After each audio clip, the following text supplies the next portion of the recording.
the wonderful city of gods. It all just happened so quickly. I couldn't even anticipate what was going to happen. The, the sky was darker than at nighttime. I could hear people screaming left, right, and center. I thought to myself, why was this happening now? What is going on up there? It was like the sky just fell down on us, not losing a moment's time. 3 hours ago, I was playing video games with my older brother Matt. My grandpa Solar was sleeping like a log. My mom Jones was busy cooking the grilled cheese sandwiches that we had asked for. We were on vacation at the one place we would always go on vacation, the wonderful city of gods. It had so many fun activities. The apartments were better than a five-star hotel room. We could afford this because my mom works with the hotel and gets a 70% discount every time we come here for vacation. We would always have the time of our lives. The bad thing is that we can't see our mother until we have a break from school. She never gets enough time to visit us because she is the head chef of the restaurant. Plus, it closes at 11 p.m. and starts at 11 a.m. Being the head chef, she gets a lot of money, which is good. However, her boss is always in a bad mood. He doesn't allow anyone to visit their loved ones. I think that's very unfair. Since my mom is a chef, she would always make the best food in the whole wide world. Once I walked into the kitchen, I could smell the grilled cheese instantly. The smell was so good, I just wanted to steal it out of the pan and eat it at once. I was thinking about it just when my brother stormed into the kitchen and did exactly what I was about to do.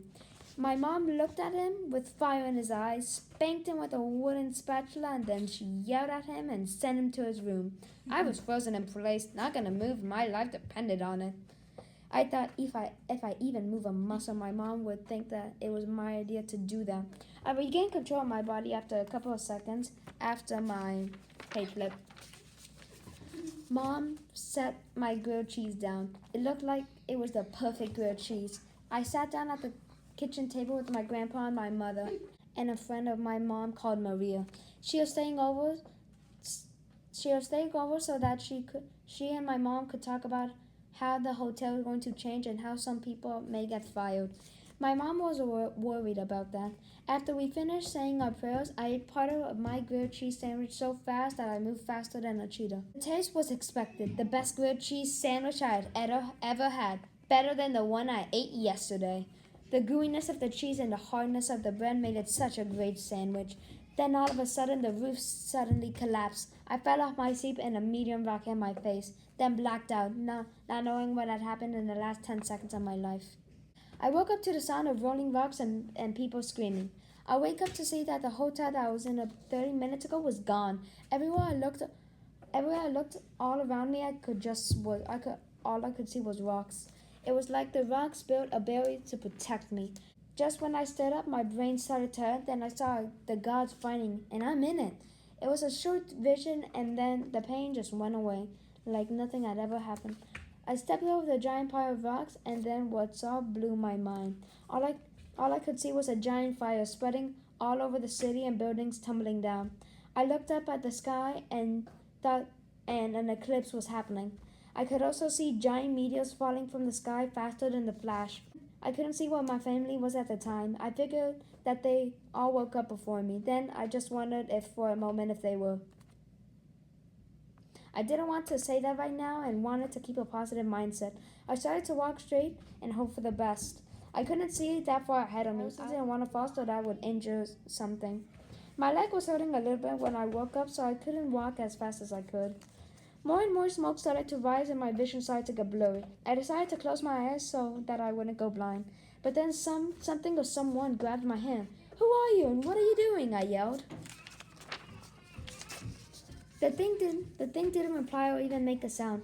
Something or someone started to pull me north. It pulled me a long way north. It pulled me a long way north. I couldn't open my eyes if my life depended on it. After what felt like 10 minutes, I could feel the wind blowing softer and softer. I decided to open my eyes and trust that the wind wouldn't blow in my face. I opened my eyes. To my shock, it was my mom. She was bleeding by the arm just a little bit and was running a little bit slower than normal. She also had very dark and shady goggles. I thought it was for the very, very, very high wind that was blowing dust everywhere I went. I looked around to see that there were fires everywhere and that I looked like it was the afternoon. I started to run I started to run instead of walk. My mom looked behind me and saw that I finally opened my eyes, let go of me, and started running as fast as she could. I noticed while I was running that she wasn't running straight. I caught up to her and asked her, yelling, "Is that your leg hurting or what happened to your leg?" She didn't respond to me and kept running. I did ask her in a very difficult situation, and we were running for our lives from thousands and thousands of media. So she had a good reason. After running for a death for what felt like an hour, I could see a house that had been destroyed. I started looking for my family and saw that they were all lifting the ceiling that had fallen off the house. At first, I was so happy and excited to see that my family had survived the meteor crashing into my house, into the hotel. I counted and only counted 2 people were trying to lift the ceiling. I started to look to see who those people were. It was Grandpa, Solo, and Maria. Then I looked under the ceiling. My heart sank to see what was under there. Once we got there, my grandpa and Maria were huffing and puffing. My brother was yelling at the top of his lungs. I stood there looking at my poor brother, trying to get himself out of the bottom of the ceiling on the floor. Everyone was bleeding a little bit, but nothing severe. I went immediately over to him and started to try and see if I could pull it up. But I've already tried, Junior, yelled my grandpa in a loud voice just in case he thought I couldn't hear him. I ignored him and started to pull as hard as I could. Suddenly I felt something in my shoulder, something strong. My arms became bigger and stronger. I lifted the ceiling with ease and my brother got out. I pulled the ceiling down. My arms instantly got back to their normal size. My brother was out of breath, wondering how I did that. I wanted to ask my mom what had happened in the last 10 seconds of my life. Then Maria started running into the bunker and we all followed, running so that we don't die and to live another day. Hail of the Evil King. Once upon a time, in the coldest kingdom on earth, called the Kingdom of Snowflakes, there lived a royal family. The ruler's name was King Redmount. His wife's name was Queen Amelia. They had 2 kids, and their names were Prince Luke and Princess Emily. They were a good and happy family. King Redmount also had a brother. His name was Everest. Everest always had been a good brother to Redmount, but not when Redmount became king. Their father died a couple weeks after Redmount became king. But before he left, he told his children, "Remember, my children, I love you and do what your heart desires. I and my Everest, you are going to be crowned king in about 4 years." When Everest heard that, he knew that he must be king and not Redmount. A couple years later, Luke and Emily were in school and had to study an important jewel to their family's history. When they went into the throne room, Everest was watching them. Everest already had a plan to steal the tiara.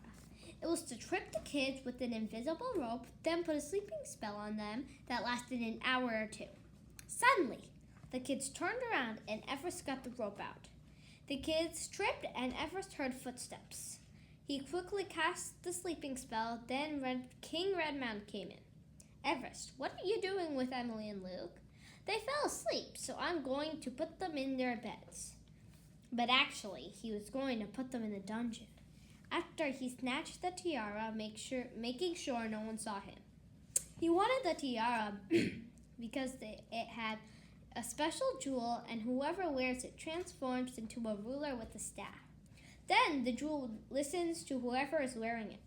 Suddenly, the jewel sparkled, and Everest ran to a corner.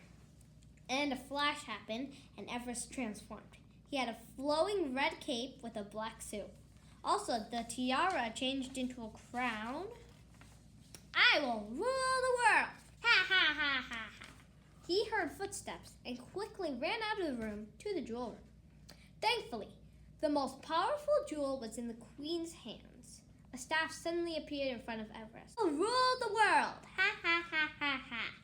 He heard footsteps and quickly ran out of that room to the jewel room. Thankfully, the most powerful jewel was in the queen's hands. A staff suddenly appeared in front of Everest. When he saw that staff, he ran even faster. Meanwhile, an hour later, "Help! Help!" yelled Emily. "It's no use, Luke. We will never get out of here." "Yes, we will, Luke said Luke gently. "We just need to get the key to unlock us." Emily was surprised. Luke was never this kind to her. "Ha ha ha ha ha! No one can stop me now!" Did you hear that, Luke? Yes, let's see. I know. We can call for Mom and Dad.